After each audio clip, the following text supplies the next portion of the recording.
The U.S. will take over the Gaza Strip. Why would they want to return? The place has been hell. Hello everyone. Gaza, जिसके पीछे साल 1948 से Israel और Palestine के बीच एक existence के लिए फाइट चल रहा है, जहां ऐसा कोई दिन नहीं रहा होगा जिस दिन एक फाइट ना हुआ हो और लोग ना मरे हो। पर इसी बीच अमेरिका के 47 प्रेसिडेंट डोनाल्ड ट्रंप के द्वारा दुनिया के सामने एक ऐसा आइडिया रखा जाता है जिससे पूरे दुनिया के साथ बेंजामिन नेतन्याहू भी शॉक में है। पर ट्रंप, जो पहले ही कनाडा, ग्रीनलैंड और पनामा कैनाल पे अमेरिका का डाबा ठोक चुके हैं, उनका गाजा पे कब्जा करने का प्लान सुन के यूरोप, मिडिल ईस्ट और यहाँ तक दुनिया के हर देश से ट्रंप को एक क्रिटिसिज्म मिल रहा है। पर इस पे हम बात करें उससे पहले, मैं हूं Asit and you are watching Asit explains. Let's get started. Trump America के प्रेसिडेंट बनने के बाद अपने फर्स्ट गेस्ट के तहत व्हाइट हाउस में वो इजराइल के प्राइम मिनिस्टर बेंजामिन नेतन्याहू को एक भव्य और एक रॉयल वेलकम करते हैं। पर उसके बाद जब भी कोई दो बड़े लीडर्स व्हाइट हाउस में मिलते हैं, वो यूजुअली प्रेस को एड्रेस करते हैं। तो उसी रिचुअल को फॉलो करते टाइम ट्रंप ने कुछ ऐसा बोल दिया है जिससे पूरी दुनिया शॉक हो गया है। पहले आप ये देख लीजिए उन्होंने कहा क्या है। The U.S. will take over the Gaza Strip, and we will do a job with it too. We'll own it and be responsible for dismantling all of the dangerous unexploded bombs and other weapons on the site, level the site and get rid of the destroyed buildings, level it out, create an economic development that will supply unlimited numbers of jobs and housing for the people of the area. Do a real job, do something different. Just can't go back. If you go back, it's going to end up the same way it has for 100 years.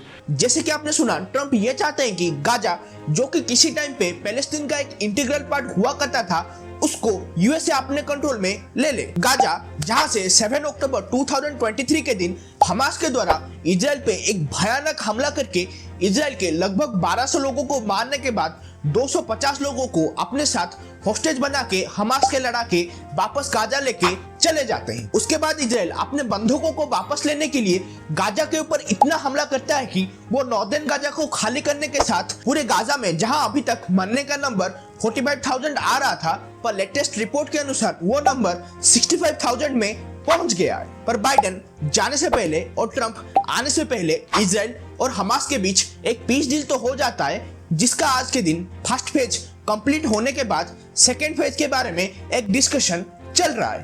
पर इसी बीच Trump, जो पहले ही Canada, Greenland और Panama canal पे America का डाबा ठोक चुके हैं, वो भी ये चाहते हैं कि गाजा भी एक अमेरिका का लैंड बन जाए। उनका ये मानना है कि गाजा, जो पहले ही इतना छोटा सा लैंड एरिया है जहां 20 लाख के करीब लोग रहते हैं, वहां obviously quality of life worst है। पर इजराइल के हमले के बाद गाजा में लगभग 92% लोग अपने घर से बेघर हो गए और गाजा में 92% घर, 68% क्रॉपलैंड, 50% हॉस्पिटल, 68% रोड और 88% स्कूल के बिल्डिंग ऑलरेडी टूट चुके हैं। अगर किसी एरिया के इंफ्रास्ट्रक्चर के साथ ये हुआ होगा तो आप ये जरूर सोच सकते हैं उस एरिया के लोगों के साथ क्या हो रहा होगा। पर जो चीज ट्रंप के आइडिया का सबसे खतरनाक चीज है, वो ये है कि ट्रंप गाजा को तो रीबिल्ड करना चाहते हैं, पर वो ये नहीं चाहते कि गाजा के लोग वहां पे रहे। उनका ये मानना है कि गाजा के लोग टूटी फूटी बिल्डिंग्स, जहां मलबे के नीचे डेंजरस बॉम्ब भी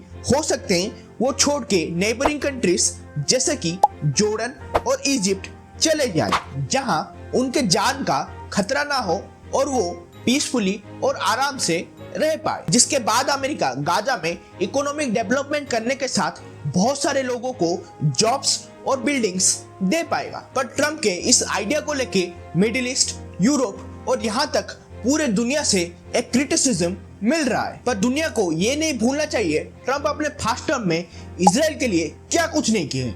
अगर आपको पता नहीं है, मैं आपको बता देना चाहता हूँ, ट्रंप अपने पहले टर्म में इजराइल, जो अपने कैपिटल को यरूशलेम मानता है, ट्रंप उसे रिकॉग्नाइज करने के साथ अपने यूएस एम्बेसी को टेल अवीव से यरूशलेम शिफ्ट कर दिए थे। दूसरी चीज, गोलन हाइट, जो इजराइल ने लेबनान से कब्जाया हुआ था, उसको इजराइल का पार्ट मान लिए थे। और सबसे इंपॉर्टेंट चीज, इजराइल, जिसे कोई भी मुस्लिम कंट्री रिकॉग्नाइज नहीं करते थे, उसको अब्राहम एकॉर्ड के तहत 4 Muslim countries Bahrain, UAE, Morocco और सूडान से रिकॉग्निशन दिलवाए थे। पर ट्रंप के इस फोर्स रिलोकेशन से पैलेस्टीन का एथनिक क्लीनिंग के साथ पैलेस्टीन की history, Palestine as a land का भी सपना खत्म हो सकता है। पर दुख की बात यह है कि गाजा और पैलेस्टीन के लोग, जिनको ना मिडिल ईस्ट ना मुस्लिम कंट्रीज हेल्प करना चाहते हैं, और सबसे दुख की बात यह है कि उनके खुद के डेस्टिनी उनके हाथ में नहीं है। पर इस टॉपिक को लेके अगर कुछ डेवलपमेंट्स आते हैं, मैं आपके लिए एक अपडेटेड वीडियो ले आऊंगा। पर आपका क्या मानना है ट्रम्प के आइडिया को लेके, मुझे जरूर बताएगा कमेंट्स में। Hope you like more, share more and subscribe more.